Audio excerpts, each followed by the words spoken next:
Welcome back to Biggest Fan. Yep. Today, Still figuring that out. we're still figuring it out, man. We're still figuring out every single thing in our life. Well, we're just coming off of like a chaotic last 15 minutes, but we don't need to here get we into are. it. Involve We're not gonna get diapers into it and a again. 2-year-old. Yeah. it was a wild start to the day. But we're here, my man. Here we are, babe. Here we are. We made it. How are you? Okay, let me actually answer that for real. How am I? I'm okay right now. Nervous system's calming after a little bit of chaos. How are you? I'm at like a 7 out of 10, I think. I'm coming down. By the you time want me to lead you into deep breathing on the screen? Yeah, we need to do some breath work here. But I think by the time we get like 10 minutes into this, I'll be at a solid 2 out of 10.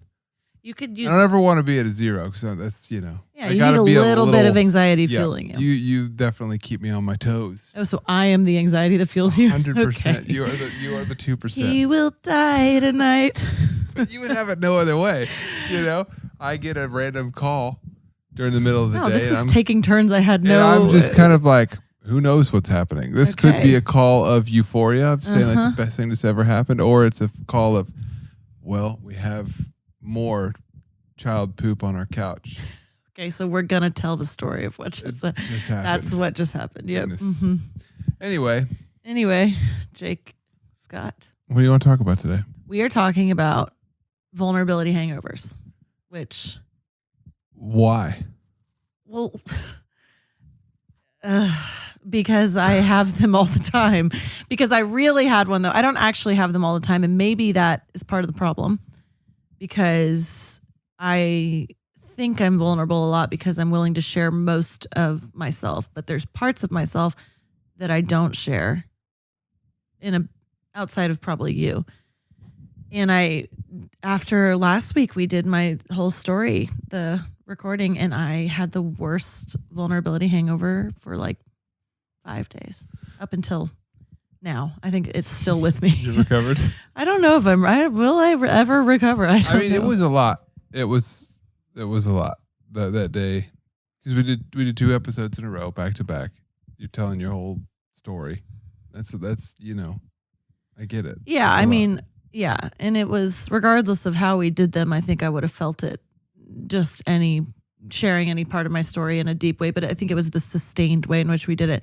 But yeah, I was thinking about it the past couple of days of it, and I'm like, this is so relatable. I mean, Brene Brown, I feel like, coined that vulnerability hangover, and it is the truest thing, but I don't think that I have experienced it to the degree that I did the past few days. Yeah. Like when I first I think I heard an interview with her where she talked about it, and maybe not everyone knows, but she gave a TED talk where she talked about vulnerability. This was years ago. Is that like where this started? I feel like she coined it, and it's where it started. So I know it from you. Call me Brene. No, it's definitely Brene from her. She gave a TED talk on vulnerability, and this is years ago memory, but I'm pretty sure that is how it went. And the next day, I think I read her book, Daring Greatly. I read Daring Greatly, and she talks about it. I think, not an interview, Daring Greatly. And the next day after this TED talk, she was like, I felt so bad. I wanted to lay on the couch all day, watch TV, whatever her version of numbing out was. And I remember reading that and being like, why would she feel that? Because I had seen the TED talk at this point, and it was amazing. It wasn't the thing that like catapulted her career. Yes. And it also like, there was just nothing in it that I felt like she could feel remotely embarrassed about or vulnerable about. And so I believed her that she experienced that, but I was like, but is this a little dramatic? Like, what's happening? And then I fully experienced it, and I was like, okay, this is what Brene was talking about, where you just really, I don't remember the ins and outs of her TED talk, but she did it so excellently that I didn't feel like it could be experienced negatively by her afterward. But it was vulnerable for her, and so she experienced that hangover. And so for me, telling my story in the way that I did for 2 hours in depth, and certain things that, you touch on parts of your story that have pain in them, and maybe you haven't fully unpacked that, or it's at least not something that you talk about publicly. And when you do, I got a big old vulnerability hangover. I don't know that I've ever experienced that. I have like emotional hangovers. Like if we have like, an emotionally intense. That's not the same thing. Yeah. So like, what is I guess I'm just trying to imagine what that Well, feels okay. like. Brene's example is so good. And it's so like exactly what I did. And again, I don't really remember the words she used, but what I felt like, it's like you exposed yourself. I mean, think about if you like went to school naked physically, you know, and then the next morning you woke up at home and you're like, I was naked at school yesterday. You would feel, Yeah, you'd feel humiliated. Yeah, humiliated. Like you'd want to do, I feel like what she said she did was lay around and watch TV, and I couldn't do that because we have 2 toddlers. So I mean, that's when for me, those voices in your head get really loud of like, oh my gosh, you said this, you said that. Or I have such a fear of being misunderstood that it was like, oh my gosh, you should have explained this better. You should have said this better. You didn't talk about this part of your life enough, or you talked about that other part too much. Just all these voices. Yeah. And it felt like, I don't think I've ever experienced it this badly, because I'm realizing doing this podcast, it's like, at what other point have we, even if 2 people listen to this, this is something we're putting out for the public. It is very vulnerable and very scary, especially as someone who I think has become very skilled at, okay, these are the parts I feel comfortable talking about, and these are the parts I don't. Now, I will say, I don't feel like there's any part of myself that I fully hide from everyone. Yeah. I just think that I am now doing this publicly, and that is very uncomfortable. Yeah. Because I think you're so often in the position where you are such a good question asker. You are such a good listener. Mm-hmm. I don't think that you are in the position where like you're the full on focal point. It's like, all right, let's just interview Rachel. Well, I don't feel like it's not necessarily like a defense mechanism, I don't think. I mean, I think it partially is. I do you think you do that to protect yourself sometimes? No, I think that I truly love getting to know and talking to people and hearing people's stories. Yeah, full on. That is very authentic for you. I think hand in hand with that. I feel like with everything in life, there's 10 things that are true at the same time. And for me, this is the case. That's true. What's also true is I don't feel safe. I talked about it in my story. It feels like, okay, I'm opening myself up for rejection. Not only do you have to be careful with what you put out there, but you also have to control the narrative and have to make sure that everyone understands you so thoroughly that you can't be hurt. Yeah.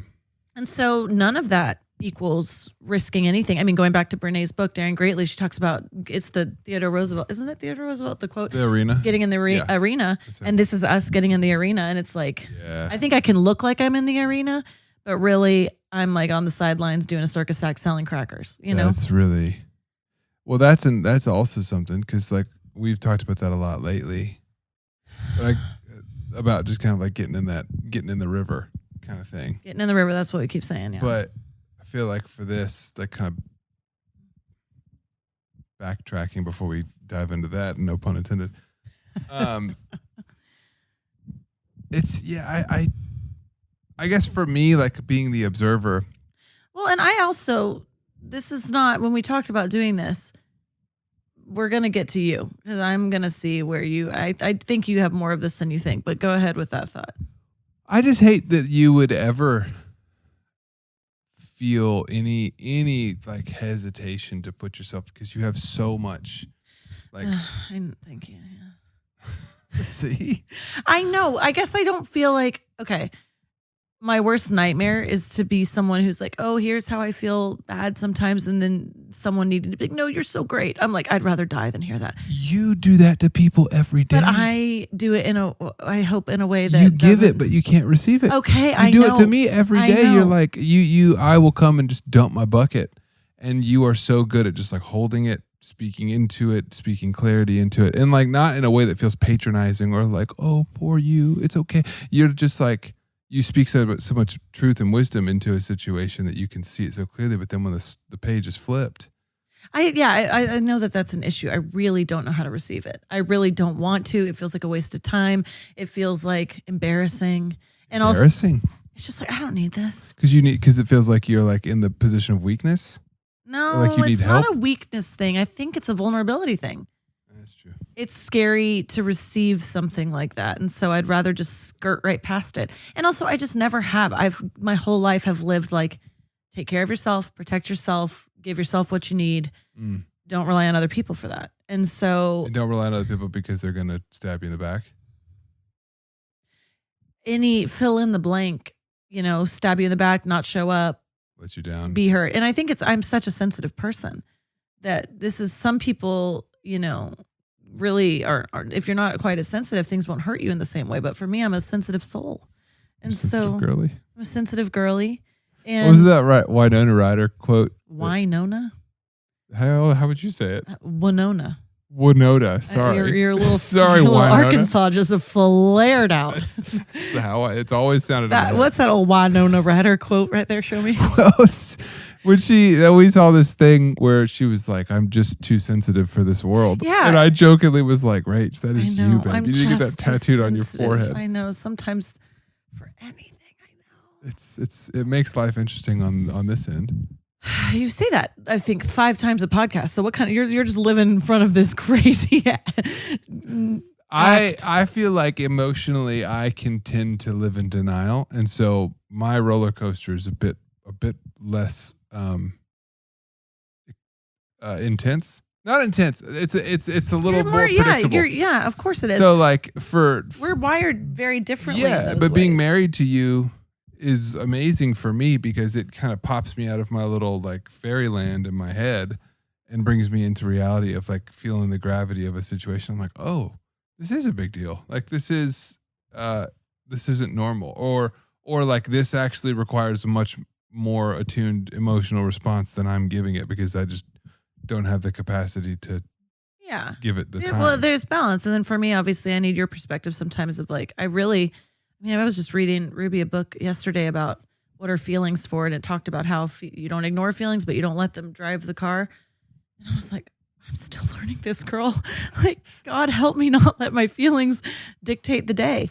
And so obviously you helped me with that. But I think specifically with where I'm at in this moment in my life, especially with doing this podcast right now, and just with where God has me, I've walked through so much healing and growth in really great ways. And now it's kind of like, okay, it's time to jump off the cliff.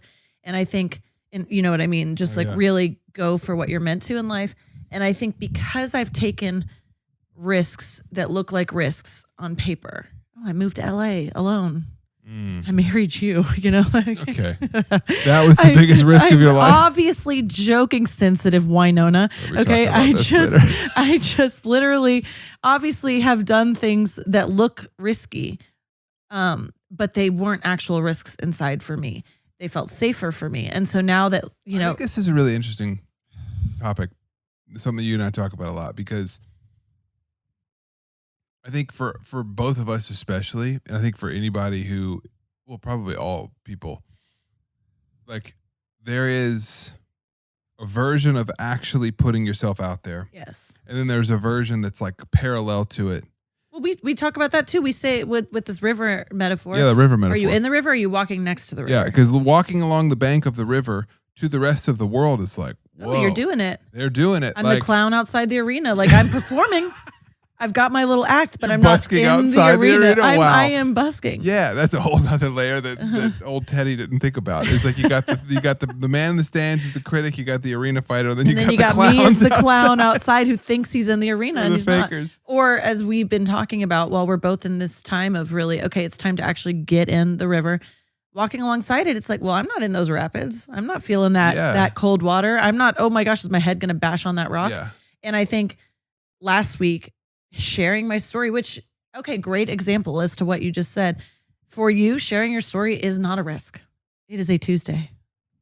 Again, with the Tuesday. You really just it is a Saturday night. It is like something that you're like, let me kick my feet back, get a glass of champagne, and I will make this last for 4 years. I could be a little self-indulgent. My point is, I love that about you, but for me, it's very risky. You love it about me, though? Yes, I do. Okay. Because I like, again, another place where you need me and I need you. I'll keep you from telling a story for 25 years and you'll make me tell one for 25 seconds when I wouldn't want to share it at all. But I think, again, to that point, not risky for you, very risky for me. Yeah. Very, very much. You walked away after we did your episodes telling your story and you were high as a kite. Well, let's go to lunch. Happy as a Henry. I was literally like, I felt like I'd been hit by a car. I felt so tired. And at first you're like, I'm pregnant. But I knew deep down, it felt like, Brene is so brilliant because the way she described that next day, that I didn't understand at that moment because I hadn't fully risked vulnerability yet in a public way. Mm-hmm. Although I think there's moments, you know, the next person, it might be I can share it publicly, but to share it to someone right in front of me is the scarier thing. Even when it's me. No, I feel very much so. But these cameras, obviously. It is the public thing. That's the place that feels very scary for me, is in front of people. When I'm one-on-one and I feel good with you, I definitely will have areas where I'm like, oh, I'm afraid to get vulnerable right here with Jake. But that's more about receiving love for me. That's where I feel vulnerability with you. It's like, I don't know how to let my guard. I mean, just like what you talked about when you're trying to encourage me. And you, as you know, this isn't just in front of the cameras. When you try to do it alone, it's very hard for me. You like visibly it's uncomfortable. And that's a fear of vulnerability. Yeah. It feels very vulnerable for me to receive that kind. Well, one, my mind's like scanning for danger. Like, okay, he doesn't mean this. He doesn't care. He just is going to say this, and in 5 minutes he's interested in something else. And that's not just you. That's anyone who were to sit there and do that with me. So that's where I experience vulnerability with you. But I wouldn't experience a hangover from that with you. No, because I know how safe I am with you. Yeah. With this situation last week, recording this story. You know, we haven't even put it out yet. Yeah. Gosh, who knows how that'll go. But I definitely felt hungover because there's this element, it touches on a lot of deep fear for me, which I touched on in the podcast, is fear of rejection, fear of public humiliation, fear of exposure. And the truth is, in that moment with you, when I'm afraid of being vulnerable, I know you love me. I know I'm going to be safe with you no matter what. The other side of the coin, when you're putting something out in the world, absolutely. I mean, this is the Daring Greatly quote. You will have people who think you're an idiot, who misunderstand you, who fill in the blank negative things. Yeah. And that is something I have avoided my whole life because I am so scared of that, because I experienced rejection growing up, as we all did. Yeah. But for me, it really went to heart. And so it became, I'll put myself out there in ways that look like it's risking it, but it's not actually what's vulnerable to me. And then, and feel safe in the meantime. And it's like this, I can speak for my own experience, but I can also speak kind of for you because I see you do it. It is that thing of what you're talking about, that you'll give 95% of the truth. Not necessarily the truth, but you'll give 95% that you're comfortable sharing. Mm-hmm. But there's this brick wall of like actual vulnerability, that this is the black box that no one gets to see because that is real. Oh, I can't trust. If I actually go there, but it does this thing to people that's a bit disarming. Well, I think you're also describing yourself right now, eh? Oh, for sure. I'm saying this from experience. Is like I'm comfortable up to this point, but then it also disarms people into be like, oh, he's being really vulnerable with me right now. He's being very honest because like this is, you know, whatever he is sharing. But then like there's this part of me also that I'm really in the last few years learning to like push through this wall because it's the only way to actual connection. Well, and I actually think, before you go on, I'm realizing now you are much more afraid of being vulnerable one-on-one, and I am much more afraid of being vulnerable in a big setting. Like, really? Well, yeah, because I feel like yes, there are of course parts of me that I withhold in the way that you said. I also think you have to ask yourself as a human, what's the line in, hey, I don't have to give 100% to every person. Yes. There should be one or two people who you do share 100%. Yeah. But only you know the line, right? Only you know the line of is this actually a place where it would be appropriate to share myself and I could, but I'm afraid to? Or is it, hey, you can give 50 here, you can give 75 here. Anyway, but for you, I think you are much more with people in general. Like, I've got not a version, you're not faking it, but I've got the Jake who is going to show up here, and then I'm not going to, like, I go way more vulnerable than you do. 100%. Yeah, but you acted confused when I said that, though. Well, no, I was just Deer in headlights. just processing it. Because Winona. I was processing because, like, I'm learning for myself. I want real deep connection, and that requires real deep vulnerability. I'm good at the first, 75% of connection. But there's also, like you said, there's a wisdom in knowing that you don't have to give everything to everybody, because that's Yes. just going to overextend But you. It's I don't also even not think- a safe thing. No, it's not. Yeah, but that's a separate conversation. So putting that circumstance aside, we're talking about the times when you should. Yeah. Where I notice it with you is because I was going to say, I was thinking about this while I was in my deep, deep hungover spiral. Like, you will write very vulnerable It was lyrics. dark in there. It was dark. I could go back right after this. We'll see. You could, you put music out that sometimes it's a made up inspired story, that you find inspiration in, but oftentimes it's very personal. And then you have to also put this song out and then go on social media as Jake. Because for me, I think I've put creative stuff out there and you're hiding behind the fiction, right? It's like, well, yeah, this is inspired by me, but it could be made up, and you can hide behind it a little. Right. You know what I'm saying? I think, yeah, totally. But I think then you have to get on Instagram and do things that I know are very uncomfortable for you, and promote yourself, and that doesn't give you vulnerability hangover. But that's not really vulnerable, is it? That's just more you feel cringe. I feel so cringe on social media so when I'm like, hey, go listen to my song and here's a dance. Like, here's a dance? Gives a flying flip about seeing me dance to a song? Like, I don't know. That's a whole nother conversation. That's authenticity. But yeah, it's kind of an authentic. So if you were to get on Instagram, because you're still, I think the whole goal of any creative on social media right now is finding ways. I mean, this whole mess of like, I have to promote this. How do I do this authentically? Yeah. Let's say you find the most authentic way to do it that feels very you, and you show up and you do it. Do you think you'd experience vulnerability? No, I think then I would feel like, this feels fun. Even if people reject it, this is me. People will reject it. But that is scary. You see, you act like that doesn't affect you. I know that affects you. Of course, it affects me. Not the way it affects me. It does affect me. But you're able to 100% it affects water me. off a duck's back. I think now I've done it enough times where I am learning. I definitely have not got it like mastered and I'm some bulletproof guy. I never will be, I don't think. But I think I've done it enough to realize no matter what I put out, someone's going to think you're like it. Some people will hate it. Okay, but you know what you do, doggy?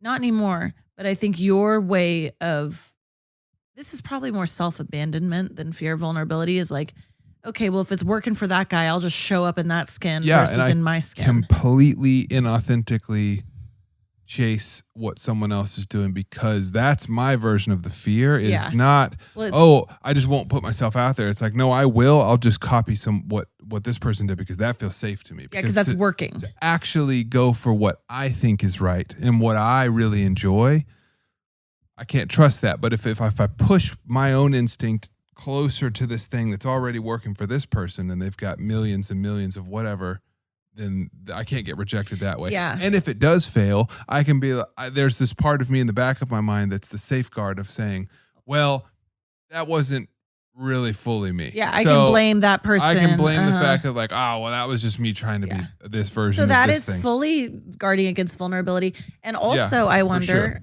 well, I feel like we've touched on this, but something else for you. Hopefully this is cool to say. Okay. That it's like, and I've experienced this is probably a creative fear, but it's also tied into all this vulnerability stuff. Okay, so that's working for that guy. It's safer to do that than to try and find my authentic voice. And what if I discover there's nothing there? I have no voice.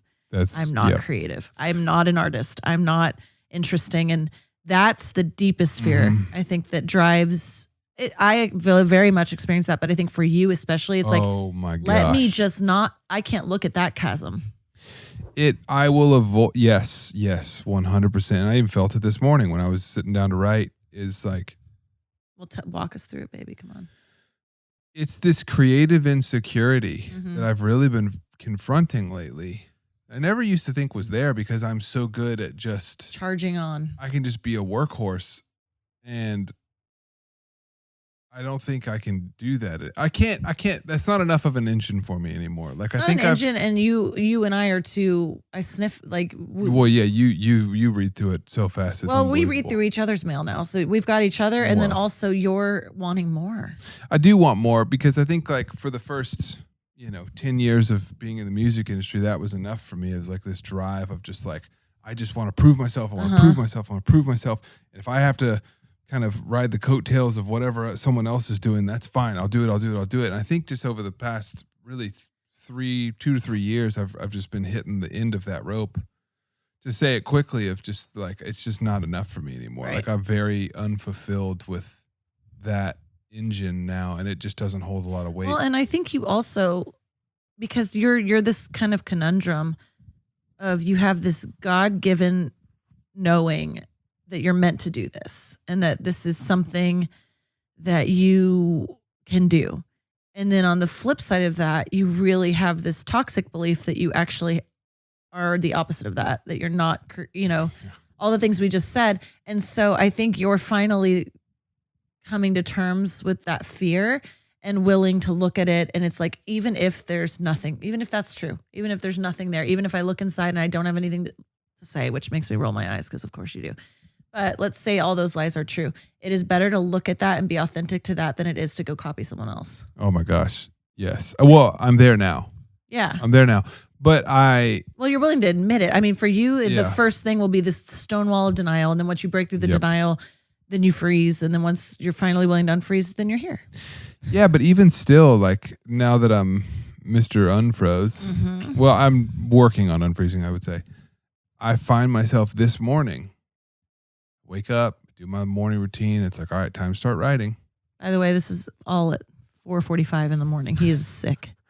He wakes up, wild morning routine, and he is gone before I even have gone to bed. I try to start writing at 5. That's not me because I'm cool. That's because I don't have. Unbutton another button on that shirt, babe. What do you say?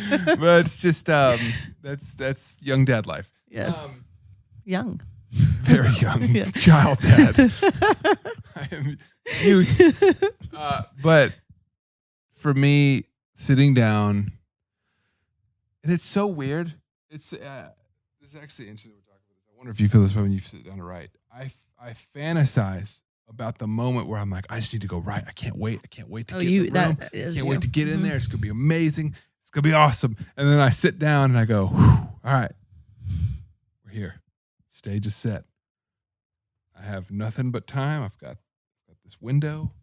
Boom. Candles burning. Coffee's hot. Guitar's right there. Southern woman. I am. Oh, it is like a Pinterest board in this room at 5 a.m. If people really knew how true that was, I really wish they could know. Oh no, it's absolutely true. I can't. Some people it's truer than even Martha Stewart's version. Some people want to like. I have a friend who's an amazing writer. He traps himself in like the grossest, like horribly lit white box of a room, and he's like, if I can just suffer my way through it and write myself out of this room, and Jake's I am the like, opposite of that. I need a cabin in the woods that's designed by every Pinterest girl. I need like it has to be. This is perfect. not a male version. This is the female version of So creativity. you sit down in your perfection. Sit down in my perfect little cozy cabin, and I just find my brain avoiding it at all costs. Because you're scared. Yeah, I'm scared. I'm scared to dive into. Yeah, writing is such a weird thing because you really are like looking into the dark for something that's not there. And so, and it's what you do that you should never do. What we both do is, my talent as a writer, creative person is on the line right now. Yes. It's like, I am terrible if nothing comes from exactly, this. which is a horrible way to go about it. Yeah.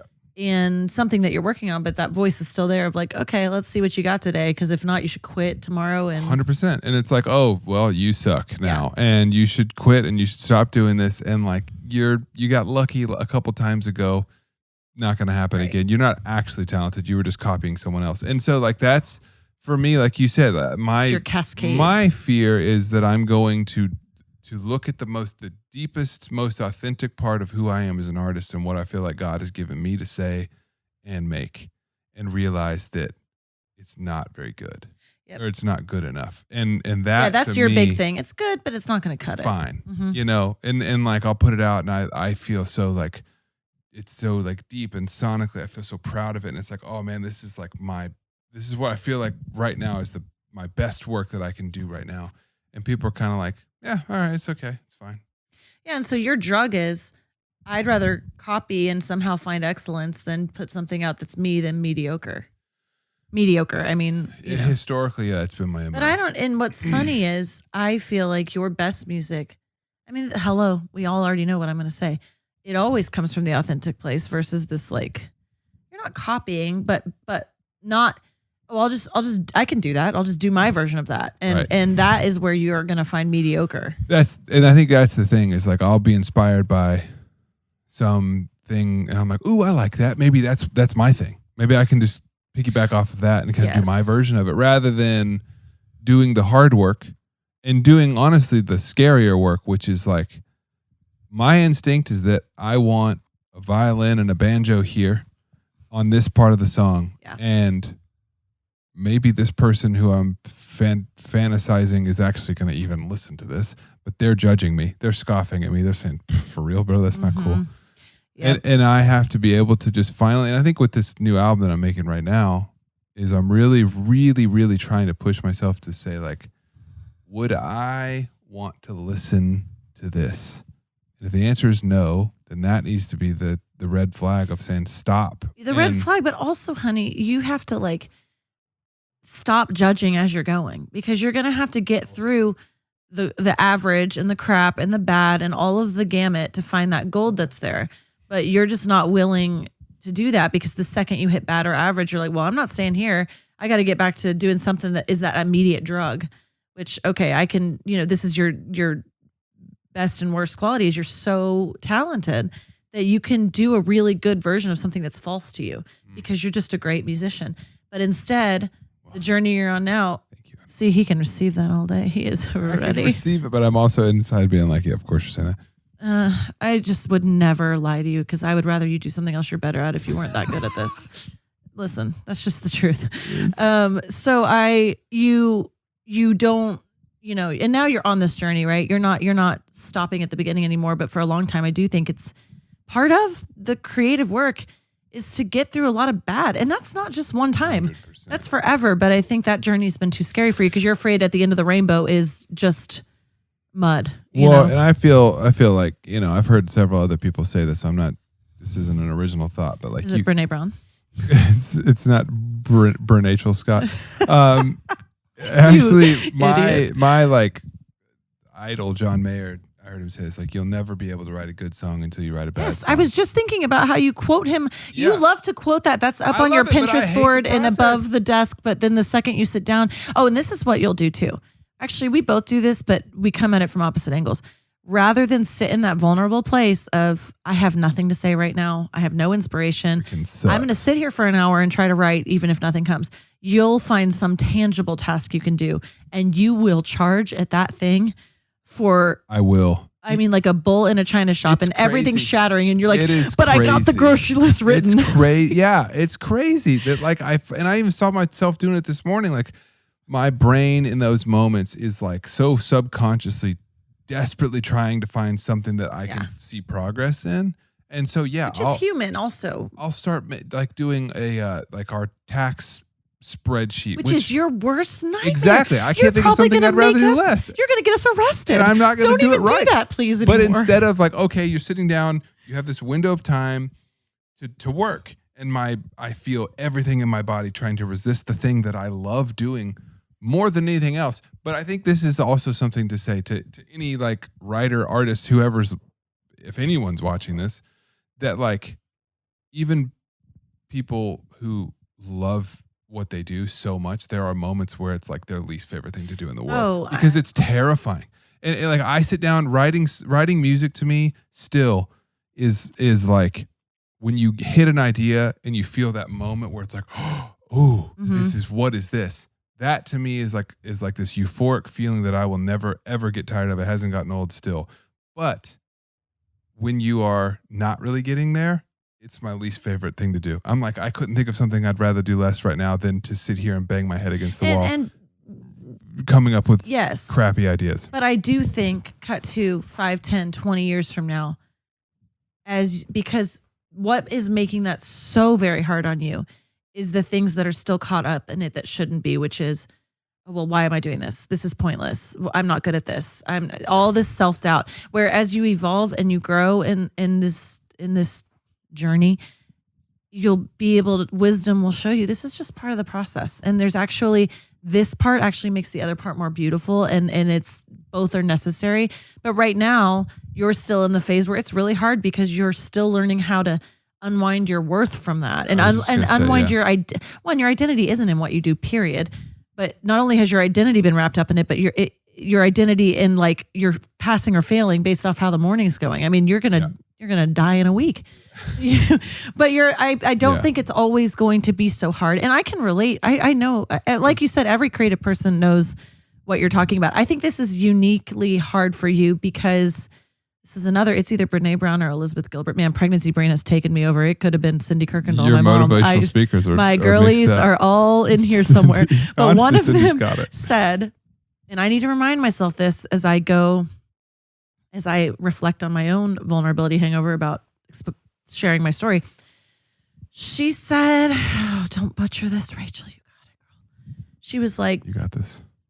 It's rejection is, and this is very paraphrased, putting yourself out there and being rejected is hard. But what's worse is putting yourself out there and being universally praised, because then you become addicted to that. Mm-hmm. And then all of a sudden you're on the rejection won't kill you, but being addicted to that praise will take you, destroy you. And I think for you, for a long time, you could get by with doing it the other way and it felt great. And you weren't even aware that you were doing it any other way. And you had your perfect boxes and everything was good. And I'm saying this to myself too, because I also got caught up in that of like, this is working. I'm not being hurt. I'm not being rejected. I know how to present myself. And then as it stops working, or as God gets a hold of you, or you wake up and all of that happens, it gets way harder before it gets better. But it is so much better to be on the other side of that, because none of that was real, or it was partially real, but really driven by needing to be accepted and loved and all these things that go away. It's the riverbank. It's you're not actually. It's a poisonous riverbank. In the river. The snakes are actually on there. They're not in the river. But you know what I'm saying? It's just like it's this placebo effect of you're tricking yourself into thinking you're actually being like, you're really going for it. You're really putting yourself out there. You're really being vulnerable, when actually you've just chosen a really safe parallel. Yes. That you can't What was get that thing we used to, a shadow artist? I mean, that's in one of those books too. It's a shadow artist thing. I think that was the Artist Way thing. But for me, that's what I'm having to come up with all the time. And I see it in both of our lives play out as we pursue what we're pursuing. It's just like, we'll go 90%, but we won't actually go all the way. And it's time for us to freaking jump in. I know. Well, okay. Two things come to mind as you say that. One, I wanted to circle back one was about me, one was about you. I want to circle back to the you one before I bring it back home to Mama. Well, I have questions from Mama. Okay.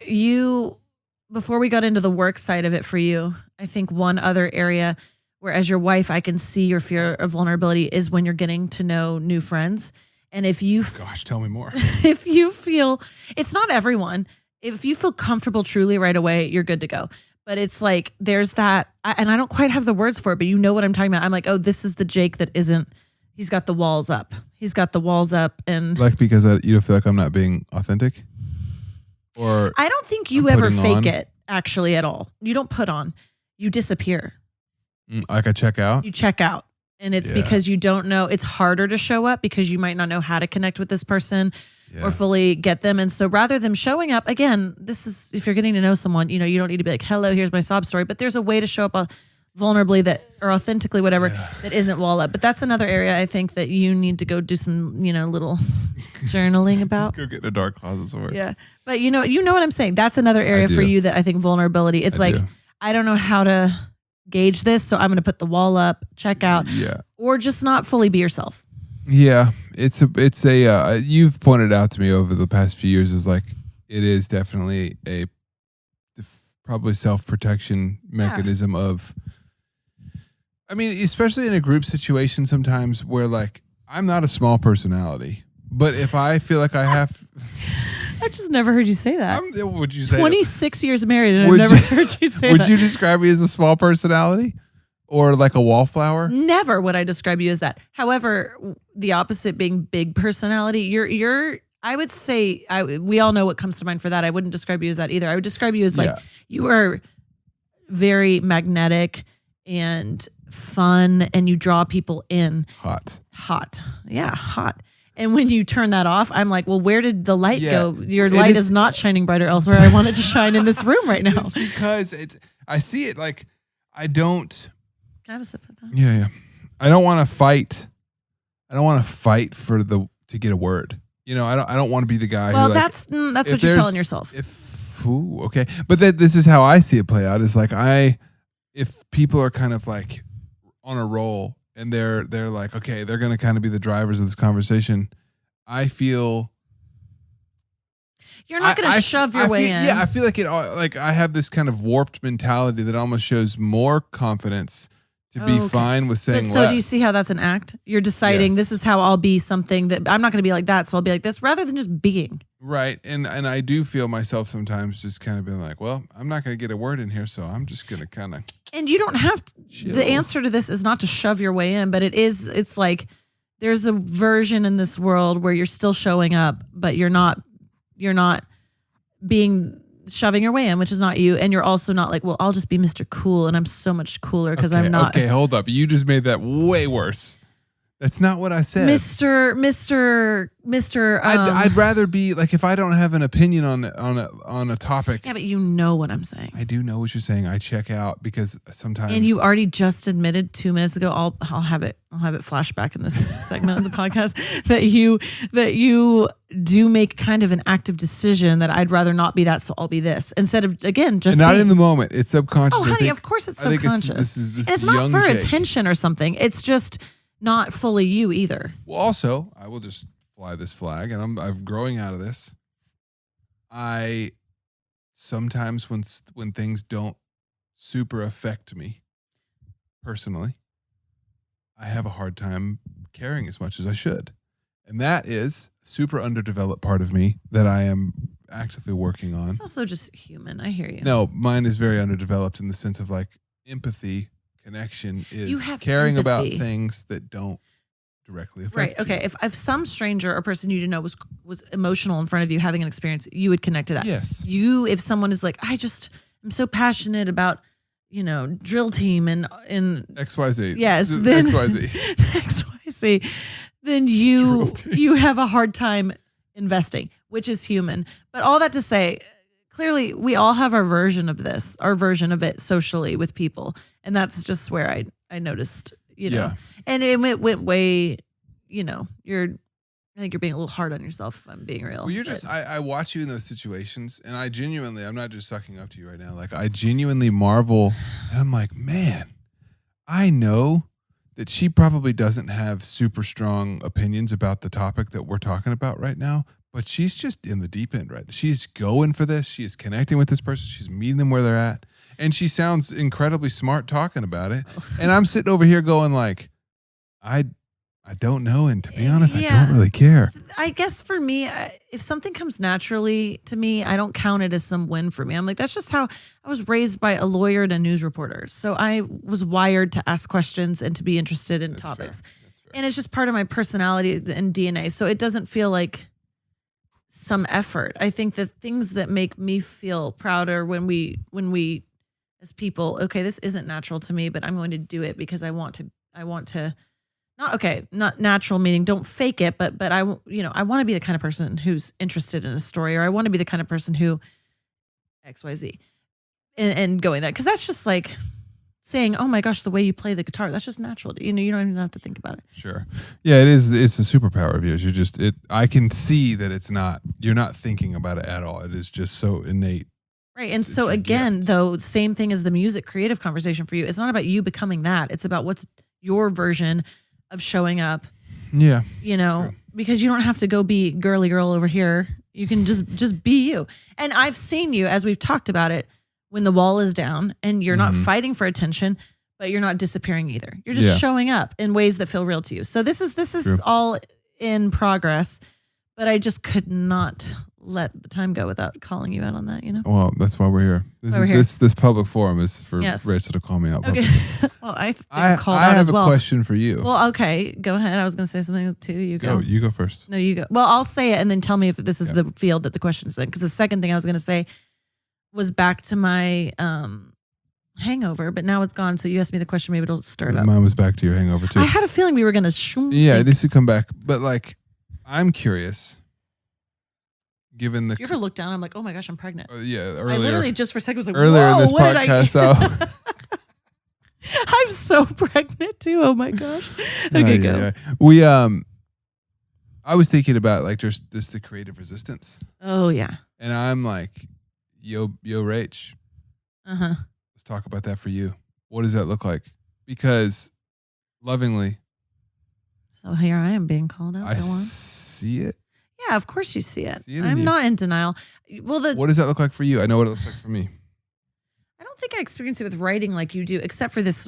We talked about it in the last My Story episode. And I wonder if this script that you're on right now, because it is such an authentic thing. It's very, that is why it's very personal. So for me in the past writing, I don't put the pressure on writing that you put pressure on writing. I don't feel like. You don't find your worth in it as much. No, with acting, I used to feel that. Like I'd get an audition and I knew I could do it, but then you almost think too hard about it and you just. Yeah. And then oh my gosh, I'm not good at this. What am I doing? You know, that same thing I felt there. I have never felt that with writing until working on this script, which, as you said, and as I said, is very personal. And I'm finding it really hard to write. For most people, the more personal something is, the harder it is to do. But I don't think I experience, it's really more in acting that I experience that creative resistance. I also have found when I am truly in a creative flow, I mean, I can do it, you know, during a parade outside with 1,000. You actually really can. But I wonder if your need for the perfect environment doesn't also get in your way. Because sometimes it does. Yes. I think sometimes when we're truly it's like anytime I used to do that with auditions, and I think you almost feel like I'm scared to do this. So let me just distract myself with having like, oh, I'm at the coffee shop and I got my highlighter and da.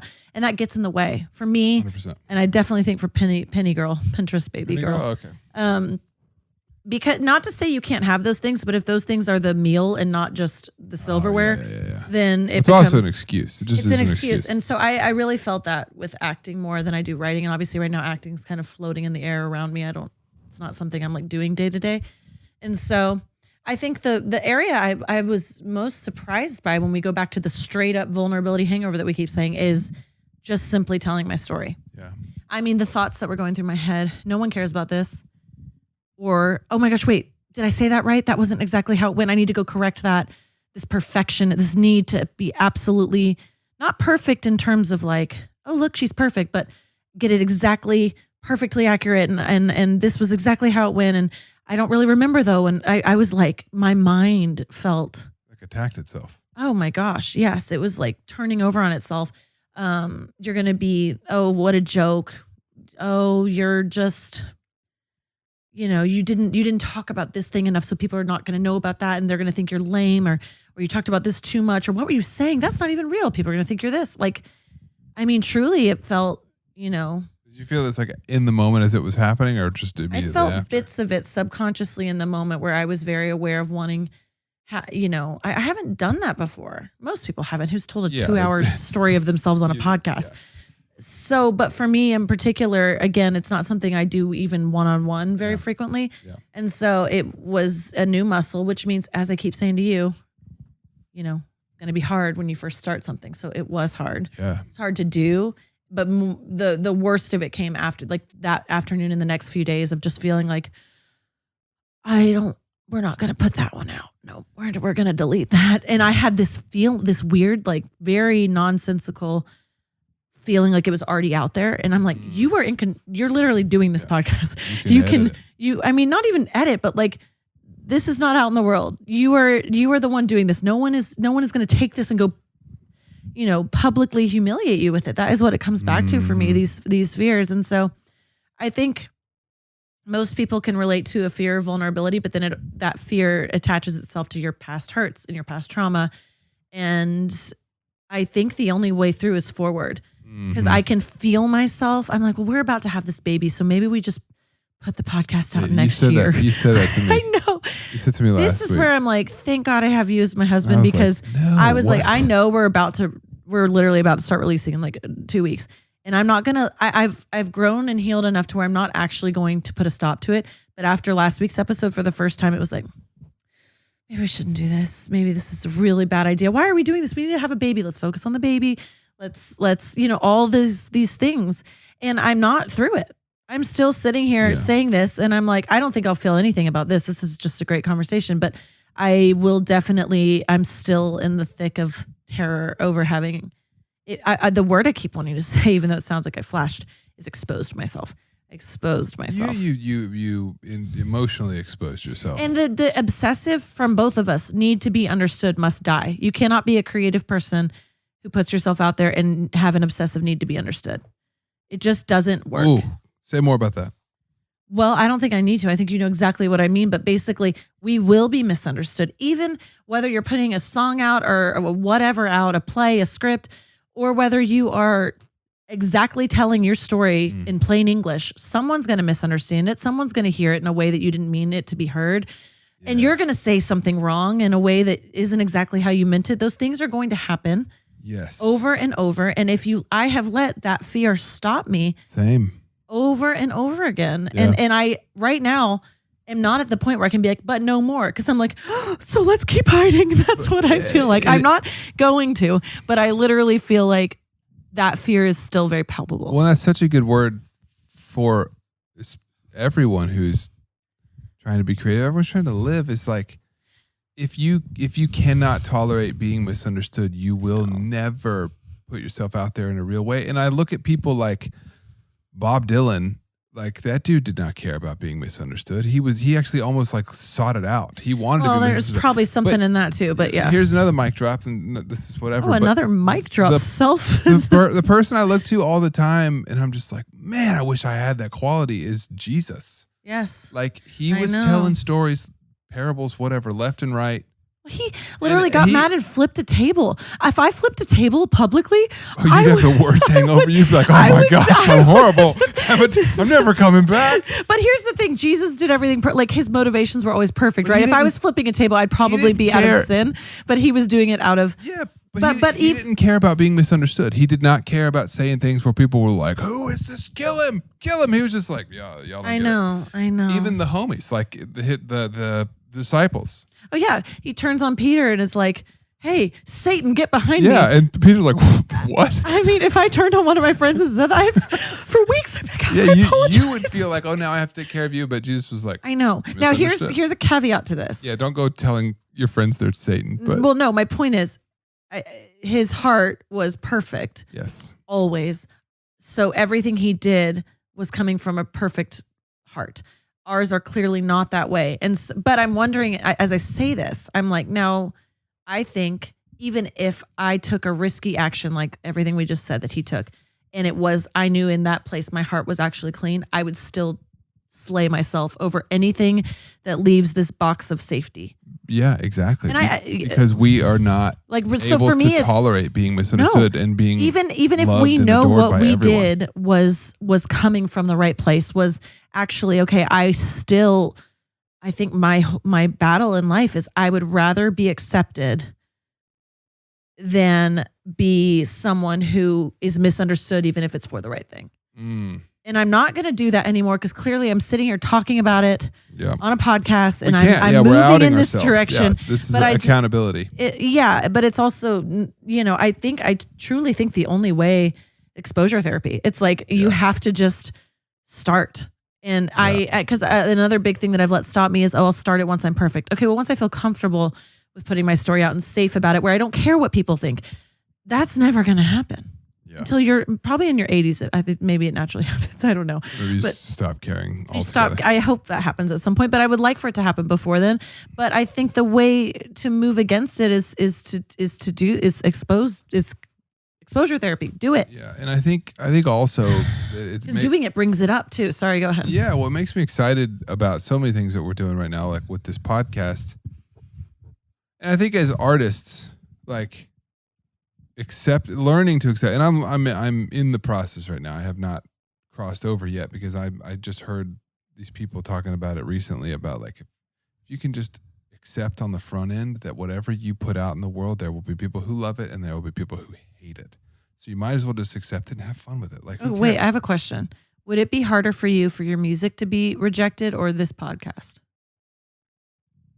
because I think this podcast is an interesting thing because it's us. But maybe it would still be harder for you if it was music. Music. Okay.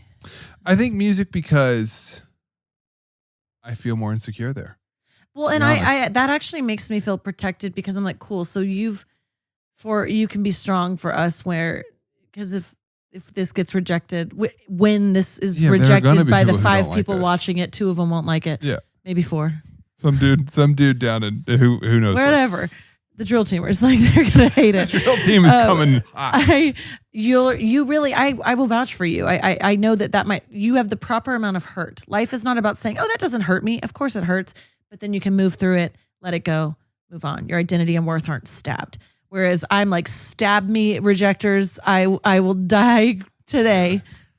Yeah. But your music is where, yeah. Well, it's because I think in music I feel there is a much deeper insecurity for me there than there. I mean, this is just us talking, like I obviously want people to resonate with this and I want people to enjoy this, but at the end of the day, like, you and I are going to keep talking later today. We're going to keep talking tonight. Like, this isn't going to stop. So I guess for me, it feels less vulnerable because it's not like it is something we've made together, but you know what I'm saying? It's not like something. Well, I think it's my own, you haven't experienced a lot of rejection as a person. I have. Definitely have. I mean, in different ways. In ways that we all have. But it doesn't, those wounds. But I will say that most of the time, it is always related to my performance. If it was in sports or if it was in interesting. music, there or it if is. It was in, I played this song and I missed the words or I flubbed the chords or my voice sounded bad or whatever. Like, that was always where I found safety was, did I perform well? And so I think that is why this doesn't feel that scary to me, but putting a song out feels scarier because it's like, oh, well, this is just a direct reflection of my performance. Did I write the song well? Did I produce it well? Did I market it well? And you care so much because you love it so much. Yeah. And that is something you have to be careful with because it's so easy to put that somewhere that it shouldn't be in your life. 100%. And it ruins it for you, It makes it not fun. And I think that's... That I felt that with acting. Which is why I think COVID and babies and these things that have forced me to let it go, I'm like, oh, I can breathe again because my identity is not wrapped up in this thing I'm trying to do. Did you feel with acting, like, because it was so completely out of your control, that's why it also added to the bag of like, well, I have to just do anything I can to be accepted? Or was it just because of what I just said? Like, I never felt like I have to do anything I can to be accepted. I felt like I have to be accepted to be worthy. And it did, I think what you're saying, it is such, you putting music out and me auditioning is literally saying, am I good enough or not? Yeah. Please, whereas my writing is like, I love this. I can do this. I mean, I don't know if I touched on that last time in my story thing, but I definitely, with writing, it went from love, hate to just love. I just love it. Like it was a muscle that I grew to where I'm like, oh, this is just like breathing. I love this. You still feel that way? Oh yeah. I mean, this like project right now is very hard. No, right now I'm like, I don't doubt whether I should be doing it in this existential stuff. I just am like, oh, I'm resistant to this because it's hard. Normally when I write, me, I can sit there for 2 hours and write. I just lose myself. Literally in the middle of the living room, cross-legged, most uncomfortable, the opposite of what I do. You need a little bit of me, okay? I do. I think you're right. I need to think about that more. Yeah. But yeah, no, for you, like, it is such like, for writing for you, it just is so like, it's just I don't have that pressure on it. But I have seen with this thing that is really hitting a core, and you've even felt like, if this was given to you. Yeah, the idea. Like, yeah, I see the resistance around it because it seems like, well, it's a harder nut for me to crack. I'm like, I don't quite know where it should go. Yeah. There's just more challenge in it, and also the personal factor. But I think it's more than the personal thing. I think it's more just like it. It is not as easy for me to write as other things have been, and so I'm resisting it. So same thing, I was very interesting that we're both going through that at the same time. I know, but I think mine is, I only have. Well, I don't know about that. I'm going to take that thought back. But yeah, I do feel like I can relate to you, though, more so with the acting thing where like you are with your music. It's just like publicly consume this or not. And if you don't, there's okay. It is really vulnerable. It's so vulnerable. I mean, for however, I mean. But you don't get these hangovers that I get. I mean, maybe you shove it down. Yeah, I don't know. I make an altar to it. Because like if I have a show, you'll get it then. Where I have like a really weird moment, I mean, I'll lose sleep over it. So that's the same thing. Or like if I totally botch a section of lyrics or something like that. Like I just have these just crazy voices that are happening while I'm on stage, middle of the song. So that's exactly it. Yeah, that's exactly it. And we handle it differently, and it looks differently because we're obviously different. But that's the same thing. So and you go into you let the voices, and you go like, what's the worst bathe in case the voices. scenario? Oh, I'm like, the worst case will happen because what if I said to you? Yeah. There's been moments in my life where that worst thought, it came true, and so then I've let that. Now, how many times has the worst case not happened? Every other time. They're true. Which I haven't thought about till now. I'll think about that later. But that one time when the worst thing happened, it's like, well, it's possible. It's traumatizing. And so I need to protect myself by focusing on the worst thing so that it doesn't surprise me. It's this you go looking for it. I go look. Well, it comes to me, and then I plant it and water it, seed it. The sun is bright. Part of you, but you definitely, I've seen this now on tour. It can be a gauntlet, and I think, I mean, to wrap this up, I think the only takeaway is you just keep going, and as you wake up in life and you keep pursuing whatever it is that scares you, that you're meant to do.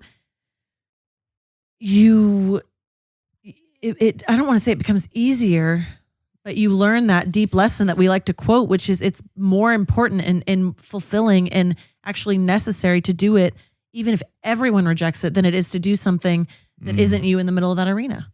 So clown suit off, peanuts away, and I will hop into this. Remember? I just want to see Rach just in a slow-mo wiping off. Wipe off the clown makeup. I'm getting in the actual arena. I'll be done with the fake size 24s. They're clown shoes. Shoes. I understand, but I feel huge. We can't say that. She's sprinting. The wig is falling off. She's in the arena. The wig's gone, and you're joining me there. Whatever fake arena you've been in, Bank of the River. You're in the river. I'm in the arena. We're doing it. Even though I will be throwing up. So I'm going to throw up. You should throw up all over that field. And I think that is something that's beautiful too, because I was thinking about that as you're talking, is like the point of that whole quote is like, even if they try and fail, at least they failed daring greatly. Well, and for us, I think what you're saying is the only way to become who we want to be, to learn these lessons, to push through this discomfort, is to simply push through the discomfort. Yes. To do it, the only way to the other side is to go through it.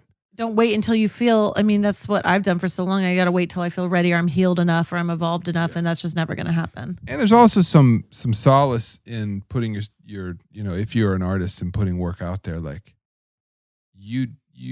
everybody is growing in the public eye now, and that's just part of it. And that's actually how it's always been. I don't think creativity happens in some perfect place. Like I agree. It's all in motion, and you just have to get done. It's never done, and you just put it out when it's, then a year later you're like, well, I would have done this differently or that differently. That's the beauty in it. Yeah. And also all of this, I think in a whole other podcast, this is getting long, is killing the addiction to comfort, because comfort feels like reach. Yeah.